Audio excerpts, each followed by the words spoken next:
नमस्कार दोस्तों, आप देख रहे हैं स्टॉक मार्केट वेल्थ मल्टीबैगर, जहां हम शेयर मार्केट से जुड़ी हर बड़ी खबर और इम्पोर्टेंट अपडेट सबसे पहले आप तक पहुंचाते हैं।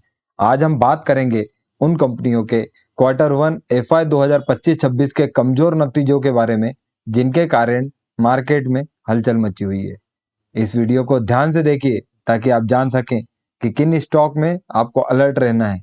साथ ही अगर आप ऐसे ही त्वरित अपडेट सबसे पहले चाहते हैं तो अभी हमारे टेलीग्राम और ट्विटर अकाउंट को फॉलो कर लीजिए और लिंक डिस्क्रिप्शन में दिया गया है। आप पिछले वीडियो में बताए गए स्टॉक का परफॉर्मेंस भी जरूर देखिए ताकि आपको हमारे रिसर्च पर भरोसा हो सके। एचसीएल टेक, टाटा ग्रुप में टाटा टेक, टीसीएस, तेजस, एलएनटी, ओला और जैसी बड़ी कंपनियों के क्वार्टर वन रिजल्ट उम्मीद से कमजोर आए हैं। ऐसे में क्या आपको इन स्टॉक्स में रहना चाहिए या निकल जाना चाहिए? पूरी जानकारी के लिए वीडियो को अंत तक जरूर देखें। डिस्क्लेमर है कि मैं कोई सेबी रजिस्टर्ड एडवाइजर नहीं हूं, तो कोई भी निवेश की सलाह नहीं है साथियों। जैसा कि कहा जाता है, knowledge is power but right knowledge is profit. तो चलिए शुरू करते हैं आज का एनालिसिस। तो लिस्ट में पहले स्टॉक की बात करेंगे, 5 पैसा कैपिटल। 102 करोड़ के सेल्स 77 करोड़ पर आ गई। 20 करोड़ का जो प्रॉफिट है वो 11 करोड़ पर आ गया। साथियों, जब भी किसी कंपनी में भले कितना भी हाइप हो, यदि प्रॉफिट नहीं हो तो उसमें ग्रोथ नहीं होगी साथियों। अरिहंत कैपिटल की बात करेंगे, 72 करोड़ का प्रॉफिट जो सेल्स था वो घटकर 50 करोड़ पर आ गया। नेट प्रॉफिट 18 करोड़ से 12 करोड़। क्वार्टरली जंप है लेकिन वाईओवाई बेसिस पे गिरा हुआ है।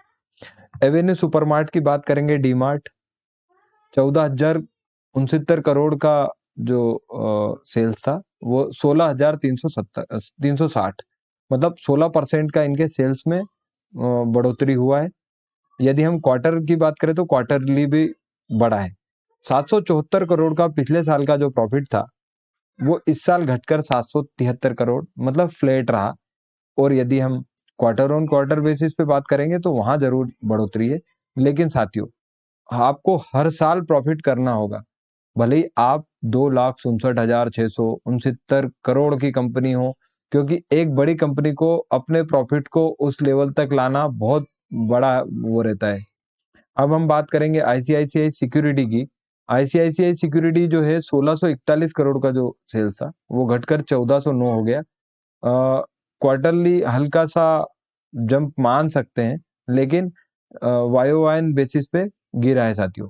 527 करोड़ का जो प्रॉफिट था वो घटकर 391 करोड़ हो गया साथियों। आईआरईड ये कि यदि हम बात करते हैं तो ये 1510 करोड़ का जो इसका सेल्स था 1947 हो गया साथियों। इसके बाद फिर 384 करोड़ का नेट प्रॉफिट घटकर 247 करोड़। क्वार्टरली भी गिरावट है और यदि हम ईयरली बात करें तो वो भी गिरावट है साथियों। अगला है एमआईसी इलेक्ट्रॉनिक। मिक इलेक्ट्रॉनिक की यदि मैं बात करूं तो ये अपना 10 करोड़ की जो इसकी सेल्स थी वो 11.6, मतलब 8% की बढ़ोतरी हुई है। लेकिन क्वार्टर ऑन क्वार्टर बेसिस पे देखेंगे तो बहुत ज्यादा गिरा है साथियों। वहीं पे 1.97% का जो इसका नेट प्रॉफिट था वो घटकर 1.67 हो गया। मतलब क्वार्टरली तो डिसास्टर है और ईयरली यदि हम बात करें तो थोड़ा कम गिरा है। ओला इलेक्ट्रिक की बात करेंगे, हरदिल अजीज 1644 करोड़ की सेल्स जो थी इनकी वो घटकर 828 करोड़ पे हो गई। वहीं से यदि हम नेट प्रॉफिट की बात करें तो जो -347 करोड़ का इनका प्रॉफिट प्रॉफिट तो बोल ही सकते साहब, लॉस है। 428 करोड़ और लॉस हो गया, मतलब इन्होंने अपने लॉस को और बढ़ाया है साथियों। अब हम बात करेंगे टाटा ग्रुप के, टाटा एलएक्सीआई की।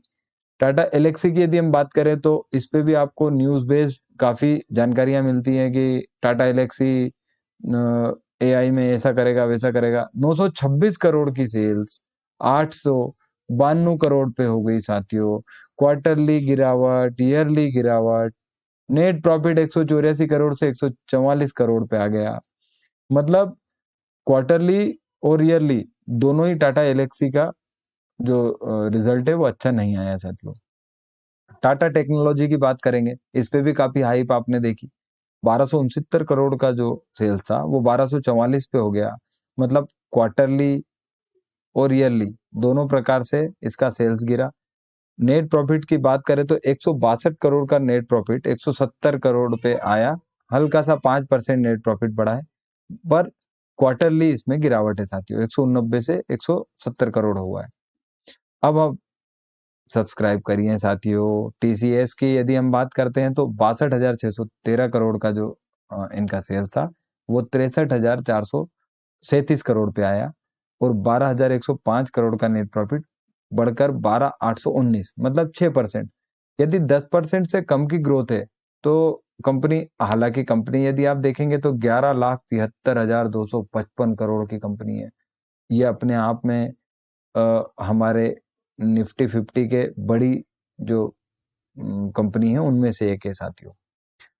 तेजस नेटवर्क की बात करेंगे, 1563 करोड़ का जो सेल्स था वो घट के 202 करोड़ हो गया। अब इस पे मैं क्या ही बोलूं। 77 करोड़ का जो नेट प्रॉफिट था वो -194 हो गया साथियों, तो मैं इस पे कुछ भी अभी राय नहीं दूंगा। जेटीएल इंडस्ट्री काफी ज्यादा सुर्खियों में रहता है।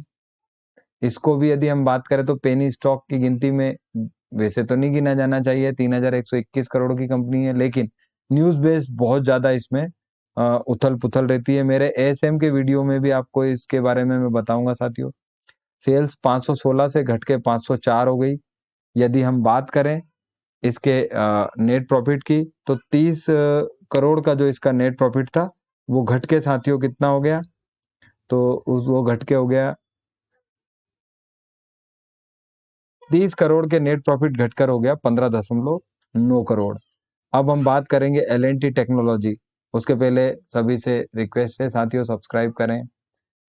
एल&टी टेक्नोलॉजी 2462 करोड़ का जो सेल्स था वो 2866 करोड़, 314 करोड़ का नेट प्रॉफिट बढ़कर 316 करोड़, 1% की बढ़ोतरी साथियों।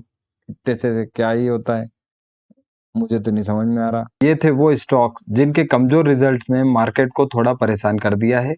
आपकी स्ट्रेटजी क्या है कमेंट करके जरूर बताएं, और पुराने वीडियो में जिन जिन स्टॉक्स का जिक्र हुआ था उनका हाल भी आप देख सकते हैं, लिंक डिस्क्रिप्शन में मिल जाएगा साथियों।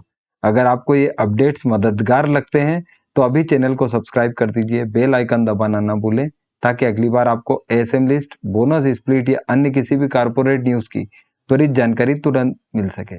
याद रहिए, मार्केट खुद को रिपीट करता है लेकिन तैयार लोग ही मुनाफा कमाते हैं। मिलते हैं अगले वीडियो में, तब तक के लिए हैप्पी इन्वेस्टिंग। और डिस्क्लेमर है, मैं कोई सेबी रजिस्टर्ड एडवाइजर नहीं हूं। यह जानकारी सिर्फ एजुकेशनल पर्पस के लिए है, निवेश सलाह नहीं है साथियों।